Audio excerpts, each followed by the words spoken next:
Praise the lord. ఎలా ఉన్నారు? కొన్నిసార్లు లైఫ్‌లో మనం ఒంటరిగా ఫీల్ అవుతూ ఉంటాం కదా! మన అనుకున్న వాళ్ళే మనల్ని సడెన్‌గా విడిచి వెళ్ళిపోతూ ఉంటారు.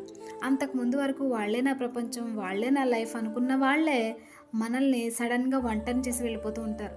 దేవుడు కూడా కొన్నిసార్లు మనల్ని ఒంటరితనానికి అప్పగిస్తాడు. మనల్ని బాధ పెట్టడానికి కాదు, మనకి జీవితం అంటే ఏంటో నేర్పించడానికి. మనల్ని ఒంటరి చేసి వెళ్ళిపోయారు కదా! వాళ్ళెలాంటి వాళ్ళో తెలియచేయడానికి. సో, అందరూ నన్ను ఒంటరిని చేసి వెళ్ళిపోయారు, నాకెవరూ లేరు అని అనుకోకండి. అందరూ మిమ్మల్ని వదిలిపెట్టేసి వెళ్ళిపోయినా నా యేసయ్య మీకున్నాడు.